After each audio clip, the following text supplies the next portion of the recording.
मराठा समाजाला कुणबी दाखले देऊन आरक्षण द्यावं अशी मागणी करणाऱ्या मनोज जरांगेंनी आपली नवी मागणी आता पुढे केलेली आहे। जर आईकडे कुणबी प्रमाणपत्र असेल तर तिच्या मुलांना देखील कुणबी प्रमाणपत्र मिळालं पाहिजे अशी मागणी मनोज जरांगेंनी केली आहे। त्यात सोबत आरक्षणासाठी सरकारला 24 डिसेंबर नंतर 1 तासही मुदत देणार नाही असा इशारा जरांगेंनी दिलाय।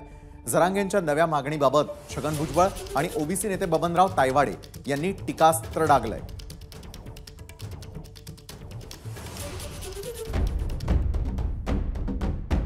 मराठवाड्याचे विदर्भाशी नाते आहेत आणि मराठवाड्याचे पुन्हा पश्चिम महाराष्ट्राशी पण आहेत। तिथल्या मुली महाराष्ट्रात केल्या जातात, मराठवाड्यात केल्या जातात, विदर्भातल्याही केल्या जातात। तिथं तिच्याकडे कुणबी प्रमाणपत्र आहे आणि ती ज्यावेळेस इकडे येते रोटी बिटी व्यवहार होऊन मराठवाड्यात, त्यावेळेस तिच्याच लेकराला तिला असणाऱ्या आरक्षणाचा लाभ घेता येत नाही। ते द्यायला का प्रॉब्लेम काय आणला? कारण ते तिचे लेकर आहेत। कोणचं नातं जोडायला निघालात मग तुम्ही? कुणबी आणि मराठी एक येते, नातं कोणचं जोडायला निघालात? कोणचा निकष आहे नेमका तुमचा? असं आहे की मनोज जरांगे पाटील यांच्या सूचना म्हणा, मागण्या म्हणा, ह्या दिवसेंदिवस एक एक वाढतच जातात। अगोदर त्यांनी सांगितलं की मराठवाड्यातील जे आहेत निजामशाहीमध्ये अडकलेले आमचे जे आहेत बांधव आहेत ते तपासा। मग म्हणाले मराठवाड्यातील सर्व मराठा समाजाला द्या। मग आता त्यांनी आणखीन एक नवीन हे काढलं।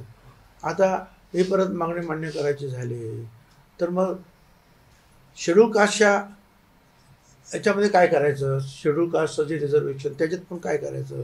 हाच प्रश्न उद्या शेड्यूल कास्टच्या रिझर्वेशनमध्ये, शेड्यूल ट्राईबच्या रिझर्वेशनमध्ये मग काय करणार आपण? ते जे आहे त्याचा अभ्यास करावा लागेल ना।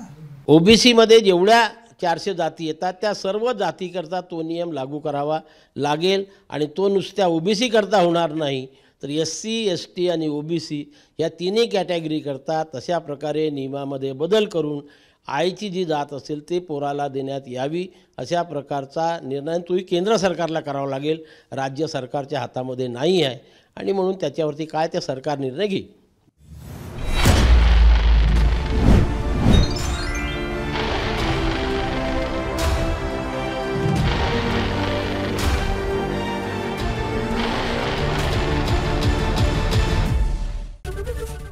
एबीपी माझा, उघडा डोळे बघा नीट।